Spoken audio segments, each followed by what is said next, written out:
sa kanilang paglalagyan at dahil sa ganun, hindi sila ma-apekto masyado.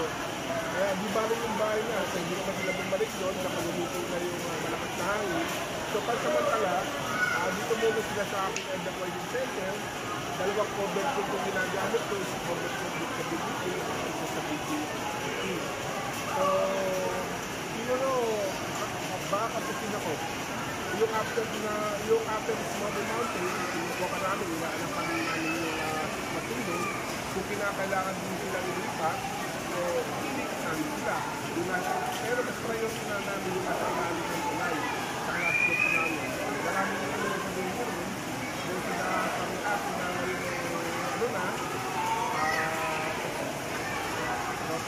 nag-notice sabi nyo, kailangan ilipat na rin yun. Lalo na pag dumating yung high tide. Salamat na tayo, hindi ka nag-high tide, kaya kinakailangan. Pero bago dumating yun, dapat malagyan mo sila. So meron naman tayo pinaglalagay. Kukulang naman natin yung engine level mo na nagigagad kami ng ihaga, pinawagan ko ng agad, dahil sabi nga, nag-iisip ka ng aking mga experience na mga apektado rin dito sa akin ba. Kaya nandito na sila. Pero meron na po ba mga na-rescue ng mga pamilya? So ito pa lang. Ito, dahil kami ng umaga, nag-alis pa kami ng mga paglalagyan nila. Para pagdating nila rito, ayan, yan na sila paglalagyan. Habang pinatutin ng mga W, yung mga pangalan nila, yung sila mga affected na resident. Chairman, sino po yung mga apektado ngayon? Saan po ba po ito ngayon? Ito yung mga nandun sa Marala na may ISS. Doon sa may tabi-ilog na masyado apektado.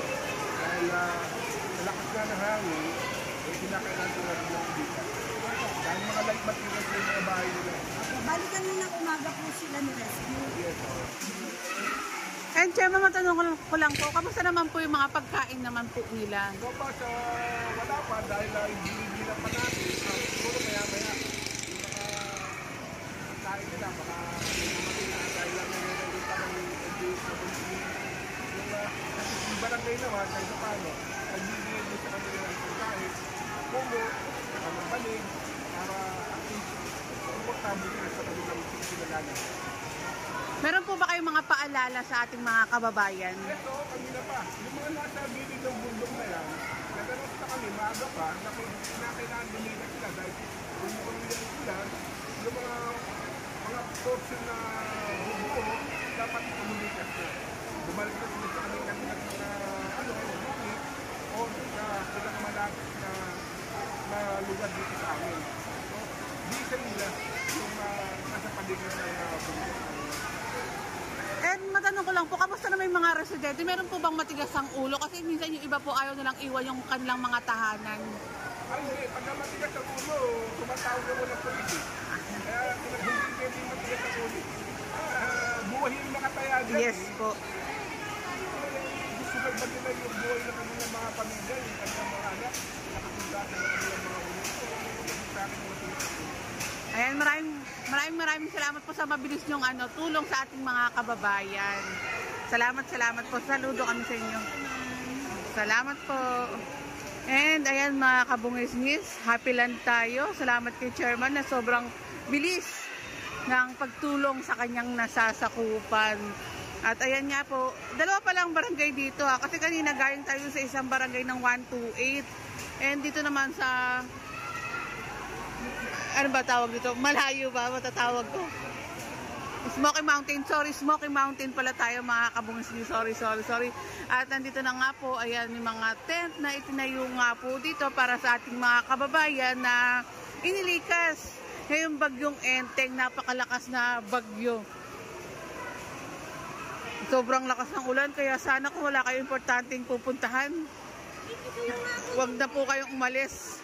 At sa mga magko-comment naman, alam niyo naman may mga nagko-comment na bakit ikaw? Ito po si Busilak's Diary para ihatid sa inyo yung mukha ng balita po sa araw-araw na mga ganap sa Maynila. At minsan napupunta rin tayo sa ibang lugar.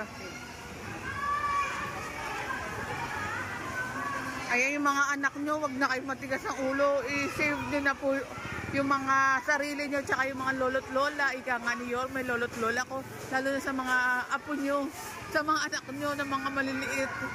Mababalikan nyo naman po yan, pero yung buhay hindi nyo na mababalik. Kaya sana walang matigas ang ulo. At kung meron kayong mga pangangailangan or tulong sa ating mga kababayan, pwede naman kayong pumunta dito sa may barangay 128 para ihatid yung tulong nyo sa ating mga kababayan.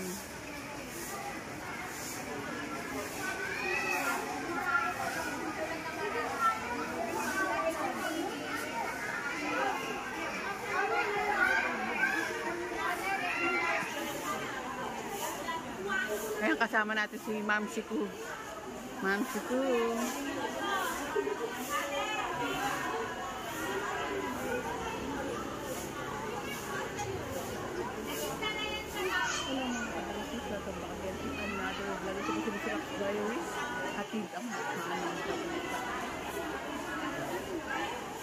Happy Land tayo, mga kabungis. Happy Land. Continuation tayo mga kabungis-gis. Smoky Mountain. Ayun, na-interview na rin natin si Chairman. Maraming salamat kay Chairman sa mabilis na pag-aksyon sa kanyang mga nasasakupan. Saludo sa iyo, Chairman. Salamat po. At ito po yung ating mga DSWD para tumulong din sa mga kababayan. Ito po yung sitwasyon ngayon. Barangay 128.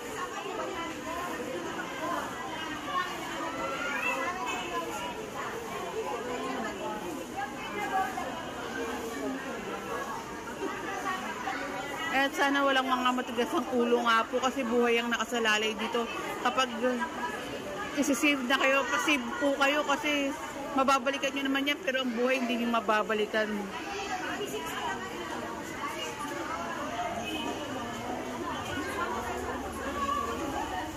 Ito po sila. Happy daw sa aming balita.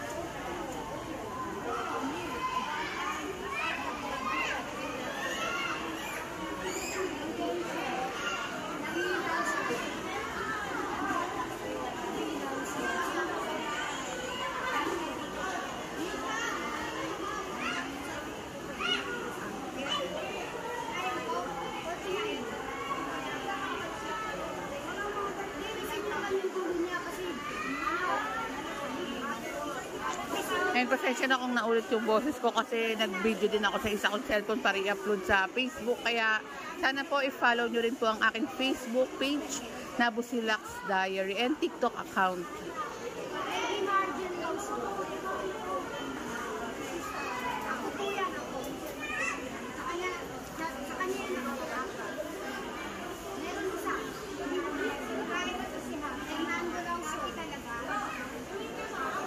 Ang ganda ng pangalan ha, Happy. Happy at happy dito. Birthday. Wale, ako lang natawa.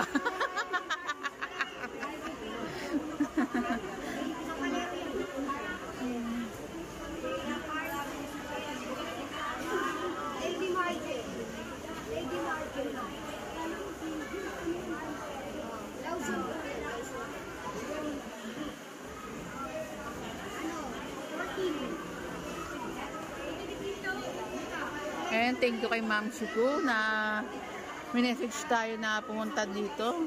Thank you Ma'am Shi. Kaya nandito tayo.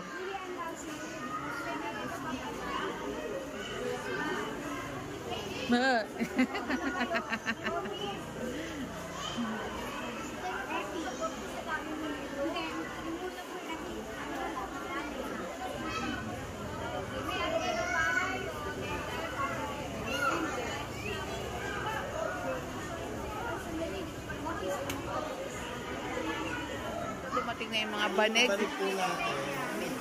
Para po sa kanila yung Bobby Hernandez. wala pa tayong idea kasi ano naman yan. Lahat naman talaga sila magkakaroon.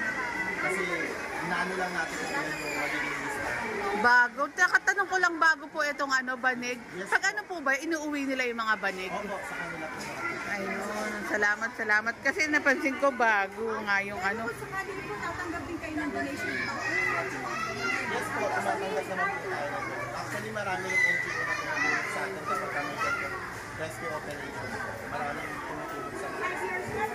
Sa tanong ko lang din po, ano po ngayon yung sitwasyon doon sa Smoky Mountains?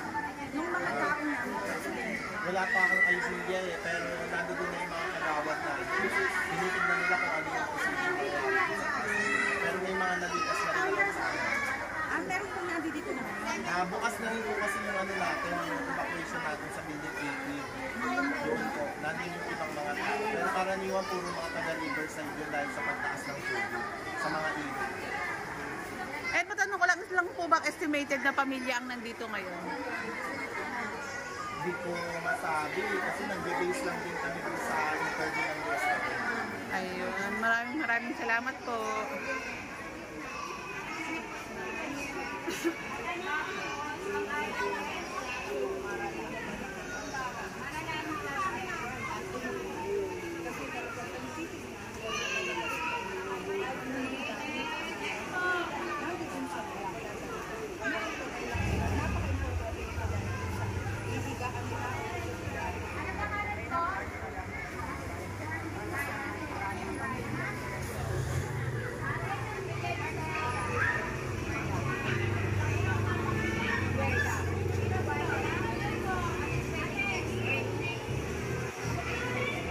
Buti yung chairman dito, ang bilis ng agap, no?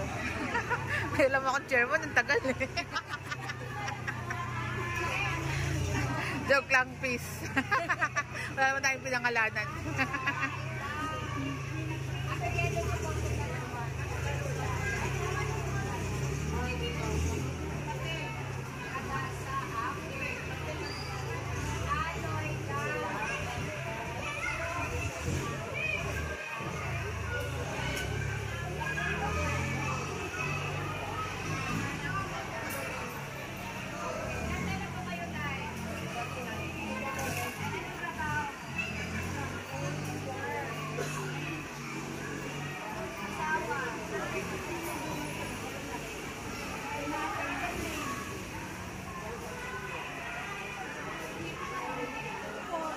Yung nakita po namin kasi na nag-i-interview kayo, bali ito po ay para saan?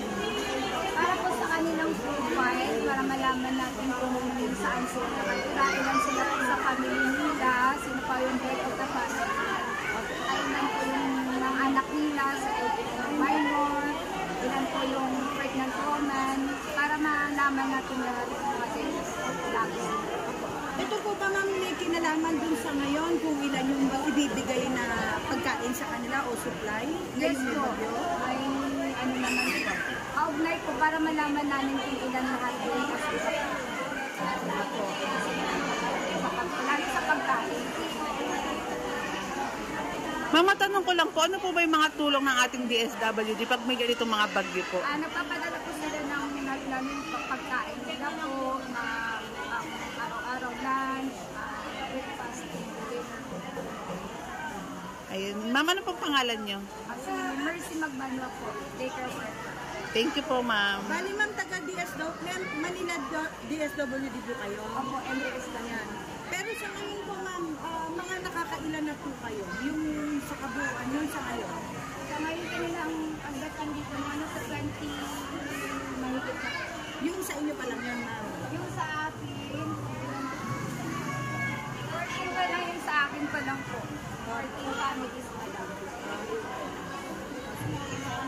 Thank you po. Thank you po.